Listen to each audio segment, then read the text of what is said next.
se llama servicio personal. Y por el otro lado, tener un impuesto a la renta de capital, pero las ganancias que genera tu capital, ¿no? Que pueden ser acciones, que pueden ser bonos, que pueden ser bienes inmuebles que compras y vendes, tienes una ganancia, sobre eso se grava, ¿no? Ese fue el enfoque que ellos diseñaron, respaldado por la evidencia, por la teoría y la evidencia empírica del momento, ¿no? Y eliminaron el impuesto al patrimonio. Era demasiado distorsivo, digamos. Entonces, lo que hacía era que se dejen de llevar a cabo proyectos importantes. Muchos millonarios lo que hicieron fue trasladar su residencia fiscal a otros países. Jóvenes, digamos, con nuevos proyectos, nuevas ideas, que finalmente es lo que hace que crezca la economía, se mudan porque son más fáciles, digamos, de cambiar de lugar de residencia. Eso es lo que ocurrió, ¿no? Y de hecho, José, en la teoría se discute mucho en un mercado interconectado donde podemos decir que hay libre movilidad de capitales. Por otro lado, hay libre movilidad de bienes y servicios y libre movilidad de tránsito de personas o del empleo. Por supuesto que el capital es el que más rápido se mueve y al moverse de manera más rápida a mediano y largo plazo, eso tiene efectos muy importantes en una economía. Si tu capital se va, prácticamente, corregime, José, está fomentando el desarrollo, probablemente un mayor aumento de productividad. Eso termina generando a su vez salarios reales más importantes, etcétera. Entonces se tiene ese efecto. Sí, mira, y no solamente ese efecto, sino comienza la evasión, ¿no? Porque este impuesto a la riqueza o al patrimonio también lo colocaron en España.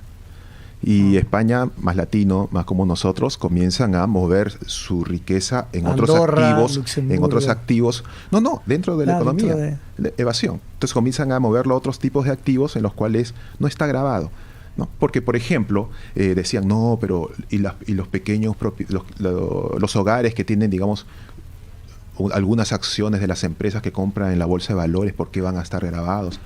Hay que exonerar hasta cierto porcentaje, ¿no? Entonces, por ahí también se comienzan a filtrar. Es natural, digamos, del ser humano no querer pagar impuestos, ¿no? Y el impuesto al patrimonio, eso sí se ha mostrado, es difícil de administrar. Es muy costoso poder valorar todos los activos de las personas. Por ejemplo, si una persona o una familia tiene joyas o tiene obras de arte, entonces ¿cómo uno o cómo la entidad tributaria va a dimensionar o va a cuantificar ese bien? Exactamente, ese es el ejemplo que hubo en España de si me vas a grabar el patrimonio, entonces todo en joyas. ¿Cómo lo vas a saber que yo tengo patrimonio en joyas, en oro, en plata? Eso fomenta la evasión. Entonces, al final, tienes un impuesto que quieres cuya intención es financiar programas sociales, ¿está bien? Pero al final recaudas muy poco, ¿eh? Yo tengo información del 2018. En Europa son pocos los países que tienen un impuesto al patrimonio, ¿eh? Por ejemplo, tiene actualmente España, Francia, Italia, Moldavia y Noruega. Nada más. Y la recaudación promedio es de 0.6% del PIB. Eso es lo que se recauda con este impuesto al patrimonio, ¿no? Después, en América Latina tienen este impuesto... Perdona, José, por lo general este impuesto se aplica a partir de un cierto monto, ¿verdad? Exacto, sí, porque tú quieres grabar, digamos, a los millonarios, ¿no? Okay. A los millonarios, sí. Entonces, por eso te digo, pones un impuesto a los millonarios tienen todo un staff de profesionales, ¿no? Para ver siempre algún huequito en la ley, ¿no? Y poder escapar de manera legal, ¿no? O también lo puedes hacer de manera no tan legal. Sí. ¿Sí? Y por eso que se recauda muy poco, ¿no? Y, por ejemplo, en América Latina tienes actualmente países como Argentina, Bolivia, Colombia y Uruguay, ¿no? Que tienen impuesto al patrimonio. Y en estos países, ¿cuánto es lo que se recauda en promedio? 0.06% del PIB. Es nada. Es nada. Entonces, lo único que estás haciendo es fomentar, digamos, o desincentivar la generación de nuevos proyectos, la generación, digamos, de proyectos innovadores, ¿sí? Con la finalidad de ¿qué? De decir que tengo un impuesto al patrimonio y después redistribuir. No le veo ahí mucho sentido. El caso de Argentina es reciente, ¿verdad? No, profesor. ¿Argentina? El caso de Argentina. Argentina ya lo tiene, sino que va reformando cada cierto tiempo sus impuestos. Había recordado un proyecto que no sé si es de actualización en pandemia. Es justamente. De actualización, sí. Sí. Es, por ejemplo, el caso de Colombia. Colombia tiene impuesto al patrimonio, sí, pero tus activos están al precio al que lo compraste. Y parte de la reforma que quieren hacer actualmente es utilizar precios de mercado. Y eso va a ser bien difícil. Difícil de medir y difícil y puede ser un impacto muy importante, porque quizá ahí puedes profundizar, José, lo que pasa con muchos activos, sobre todo aquellos bienes que son menos líquidos, por supuesto que pueden tener una tendencia de revalúo o al revés también. ¿Qué pasa cuando el valor de tus acciones caen? ¿Qué pasa en una recesión? ¿Vas a seguir pagando el impuesto? ¿O es un impuesto negativo? ¿No? Y ahí es donde comienzan a ponerse fiscal. Los parches. Ahí es donde se comienzan a poner los parches, ¿no? Por eso la recomendación es, si tú quieres redistribuir, quieres fomentar, digamos, programas de educación de calidad, salud universal, entonces lo que tienes que hacer es utilizar impuestos directos como el impuesto a la renta. Eso es lo que se hace en todo el mundo, ¿sí? No hay que crear nuevos impuestos, como impuesto al patrimonio, impuesto a la exportación. Claro, puedes recaudar, pero el tema es que todo impuesto te va a dañar la economía por algún lado. Entonces, ¿para qué hay impuestos? ¿No? Uno dice, no, pues, por un lado daño y por el otro lado tiene que generar tal cantidad de beneficios que compense ese daño original, ¿no? No hay ningún impuesto que no dañe, todos los impuestos dañan, ¿eh? Pero hay impuestos que dañan más y otros menos, ¿no? Entonces, si tú quieres redistribuir, necesitas, sí, extraer recursos de la gente, digamos, que genera más recursos. ¿Para qué? Para diseñar programas de educación, por ejemplo, de calidad, porque finalmente esa es la única manera de salir de la pobreza como país, ¿no? Y si no me equivoco, o sea, hay estudios que se hicieron, creo que en países del África, incluso Rusia estaba incluida, donde en esta relación quizá podemos profundizar entre impuestos indirectos e impuestos directos, incluso aumentando en cierta manera, digamos, los impuestos indirectos terminaban afectando el consumo y terminaban afectando a la población más pobre, generando mucho más daño de lo que la intención del programa o la teoría estaba, digamos, estipulada. Exactamente. Entre los impuestos indirectos, los más principales son dos: el IVA, ¿no?, que lo conocemos, y el impuesto selectivo al consumo. El selectivo al consumo tiene, digamos, en teoría, ¿no?, para reducir o desalentar el consumo de algunos males que están en la economía. Es esa parte. El IVA es para recaudar, es un impuesto al consumo, y lo óptimo es que tenga una sola tasa. 10%, 5, 15, 20, como hay en otros países, pero la cuestión es que sea una sola tasa. Que es básicamente lo que existe en Paraguay, ¿verdad? Sí, pero ahí es donde se comienza a tocar, porque dicen, no, porque las familias pobres consumen alimentos, entonces hay que bajarlo de 10 al 5 para que no sea tan caro. Sí, pero ahí también beneficias, o sea, no solamente los pobres, claro, o clase media consumen alimentos, también los de la clase alta. Entonces, es mejor enfocar, si tú quieres ayudar, digamos, a reducir la pobreza, enfoca el dinero que recaudas en programas de asistencia directa, ¿no?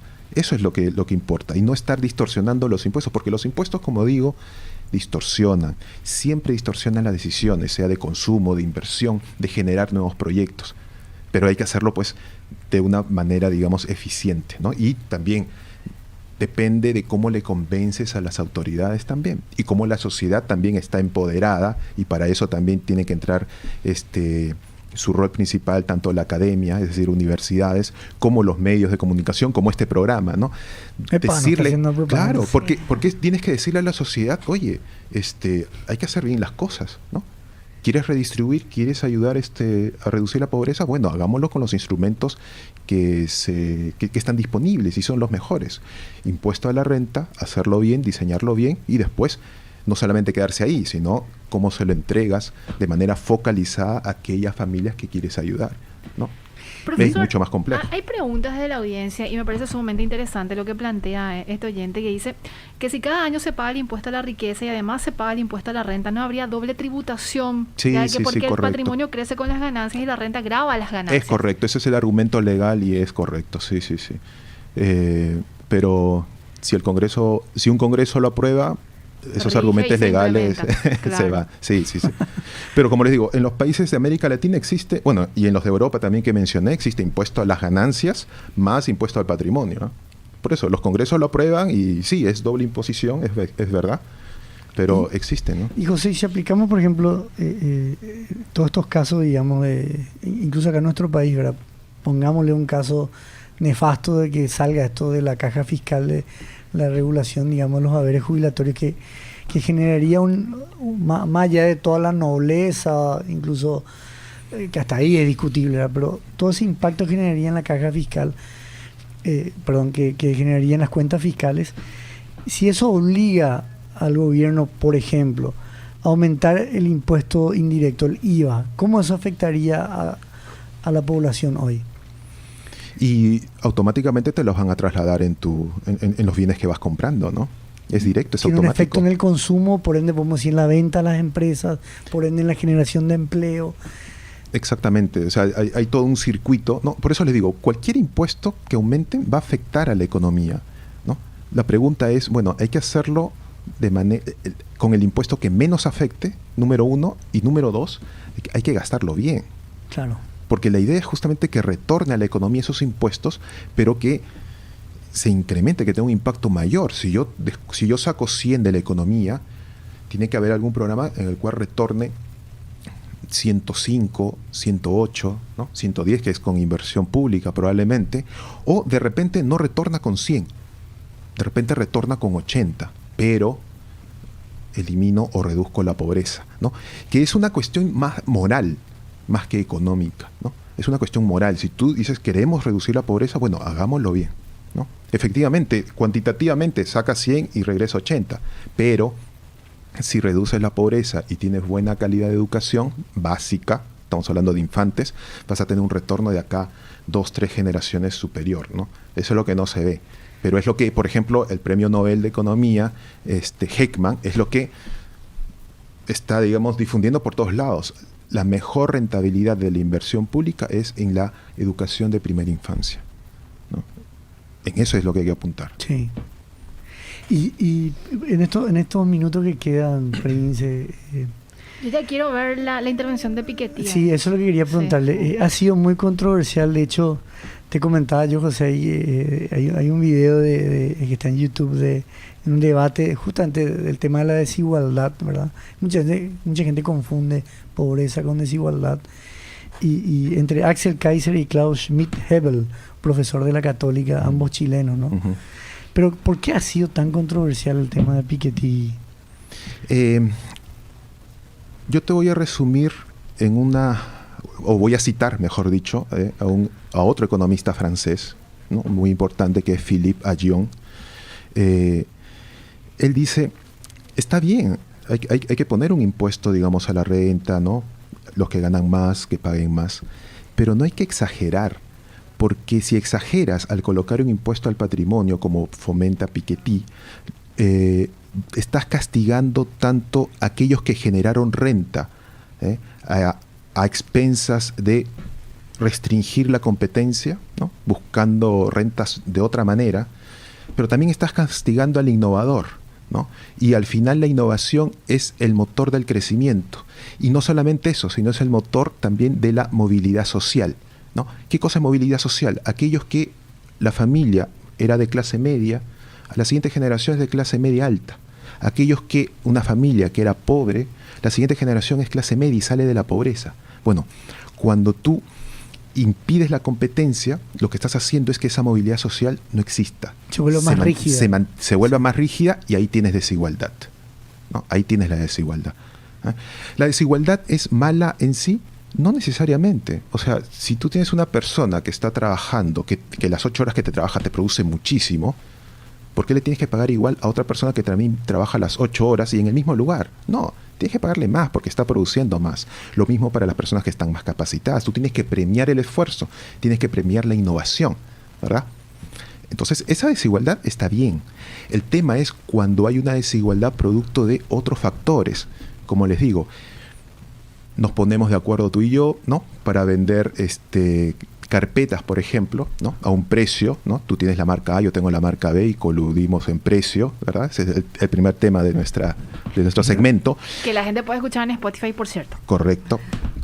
Entonces, ese tipo de rentas sí no fomenta el crecimiento, ¿no? Entonces, pero lo que pasa es que es bien difícil identificar eso. Entonces, y no lo vas a identificar con un impuesto al patrimonio, porque Piketty propone eso. No, dice, como no se puede grabar mucho con el impuesto a la renta, con el impuesto a las ganancias, hagámoslo al patrimonio. Claro, y había una teoría que él decía que el capital estaba creciendo más que la economía, a velocidades más rápidas, más constantes, etcétera, pero incluso se le acusaba de tener errores estadísticos. Sí, o sea, hay ya cuestionamientos en la academia, ¿no?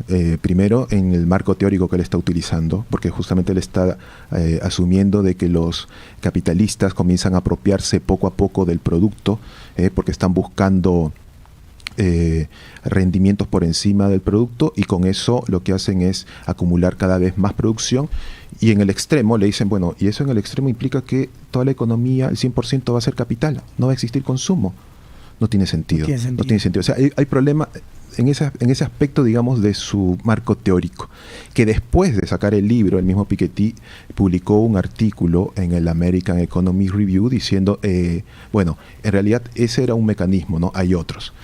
Como diciendo, no está tan mal lo que puse, pero está incompleto, ¿no? Okay. Entonces, siempre ha habido, digamos, estas críticas a su marco teórico y también a la estadística que utilizó, ¿no? O sea que me acuerdo, Tim Harford en una entrevista, pero basado en el libro ese, El economista camuflado, un economista americano, en eso que dice José, me hace acordar, él contaba el ejemplo de la carrera.